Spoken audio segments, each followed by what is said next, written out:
It's the Buzz, Mark and Mike here.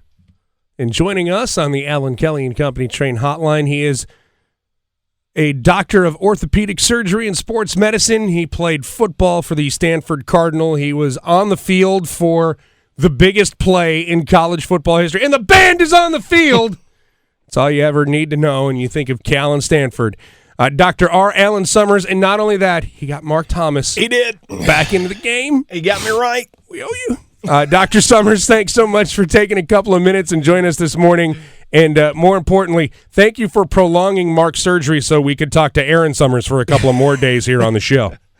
Yeah, thank you for having me. Yeah, I tried to drag it out as long as we could, but he was anxious to get home. I was anxious to get home, and here's the crazy thing. I went in thinking I was going to get Tommy John surgery, and first of all, I've tried to throw a baseball a couple of times, and it's not working out. I mean, come on, I thought I was going for Tommy John. Well, I think under the circumstances, probably a better name for your surgery instead of Tommy John would be Tommy Gimme John, because it's going to help you eat sandwiches better. It will. Actually, you know what? That is a good point, and it has. Now, I did have the staph injury in my elbow, and the crazy thing, before we get into what happened with the Stanford Cal game, how often do you see this? I had a staph injury in my elbow because, let's be honest, infection. You had a staph injury. Wait a minute, Dr. Summers, what is a staph injury, and how is that different from a staph infection? Staph infection in my elbow, and how often do you see this with athletes? Yeah, it's a common occurrence amongst athletes and just common people. The bursa tissue is a sac that sits over the elbow and the knee are the most common areas that you see a swelling, kind of a goose egg eruption of swelling there. The bursa sac is the analogy I use for people is like a sandwich baggie with a few drops of water in it. So very thin, very slippery, and it's there to create a frictionless environment. And when it gets inflamed, it overproduces fluid and fills up with a fluid. Now, sometimes bacteria can be floating around your bloodstream and go to that area and become an infection. And once it's an infection, then that's more of a surgical emergency, and that needs to be opened up and drained out and cleaned out in order to get rid of that infection so it doesn't get worse. I talked with Ron Francis about this, ironically enough, the now GM of the Carolina Hurricanes, and he said he would get that in the NHL, players would get that all the time. Is that something where, especially in a playing environment for certain athletes, because, I mean, try as you can, but if you're wearing equipment, you're more susceptible to that kind of injury. We hear that all the time, that, if a flu goes around or some kind of infection gets into a team, it will spread around a sports team quicker than just, say, the average person. Yeah, I think so, especially in something like hockey with the elbow pads that they're wearing and the amount of sweat and sort of bacterial contamination that equipment has, despite, I'm sure, that their training staff or equipment staff's trying to keep that clean and dry as possible, that it's going to carry a sort of a bacterial load just naturally on it. And with all that just superficial rubbing and friction, some of that bacteria is going to get under the skin. And if you get a little inflammation of that tissue, then it's just more likely for it to start. All right, now the more important question, should Chris and I be worried about Mark Thomas giving us this infection, or did you get it all, Dr. Summers?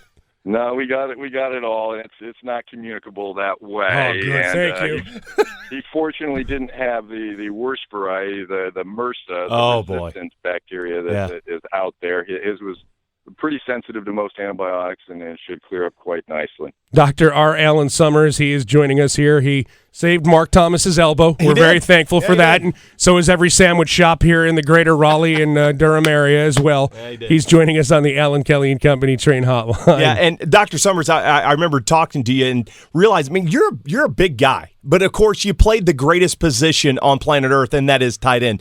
Let's break that down. I mean, is there any other position more important to the game of football than tight end? Well, certainly in our era, I would say we were one of the most versatile athletes. You got to hand it to the quarterbacks of this era as being, the most important player to their team, and also very gifted all-around athletes now. When you've got the Andrew Luck and the RG3s and people like that. But in our era of the traditional, more traditional offenses, the tight end certainly was more versatile, having to be both a lineman and a wide receiver at the same time. No question. Now, you were with the Stanford Cardinal, and you were there at the Stanford Cardinal Cal game. What did you see at the end of that game? And the amazement was to see Cal throwing the football around and some way, somehow able to pull this thing off. What did you see in that game? Well, several things. First of all, Cal Berkeley was a powerhouse in rugby, and several of their football players actually played on some of their national championship rugby teams. So that sort of last-minute multilateral play was something that a lot of them were very familiar with. So that gave them certainly an advantage over most teams that try to do that you see at the end of the game.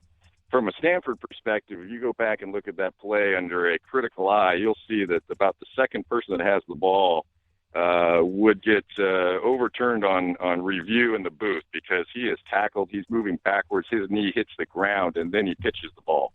So right there, the play was over. Yep. There's another pitch that's definitely a forward lateral when you just look at the yard markers that wasn't called. One of the referees actually supposedly blew the whistle and was trying to run across the field and call the play dead, and they came together, and somehow he got overruled. I'm not sure how a whistle being blown can get overruled, but it was, and the rest is history. And even the best efforts of your band couldn't stop Cal from scoring. Yeah, our trumpet player didn't do a very good job. John Elway on that team, did you think the whole time that, and maybe did he think that this the way his career was going to end? No, certainly not. I mean, the surprising thing that people forget about John Elway's career, unfortunately, at Stanford, is he never went to a bowl game. I think they had one winning season while he was there. And it was a sad thing. I mean, we ended up 5-6 as a result of that loss. We had bowl representatives there ready to invite us to, I believe it was the Peach Bowl at the time. And obviously, as a result of that outcome, even with John Elway, they were not going to take a team with a losing record to a bowl game. The funny thing for me for plays like that, the guys on the winning side can look at it all the time and say how great it is. Can you watch that play, or the second you see it, do you have to turn off the TV or switch the channel? No, I can watch it. It's still because it's such an iconic play, such ingrained in history, that it's still fun to watch. I don't have that much animosity towards Cal. One of my older brothers actually played football for a few years at Cal, so I grew up not having a terrible hate for them. So it's fun to have that history amongst our family as well. But USC and UCLA on the other side, that would be a tougher pill to swallow. Yeah, definitely. There it is. See, No question. Just wanted to make sure we were clear on that. Dr. Summers, first off, thank you for saving Mark's life. Yep, we are in a you. debt of gratitude to you that forever. And next time Mark says he needs to leave the hospital to get home, you're the doctor. You keep him in the hospital as long as you need to. You bet.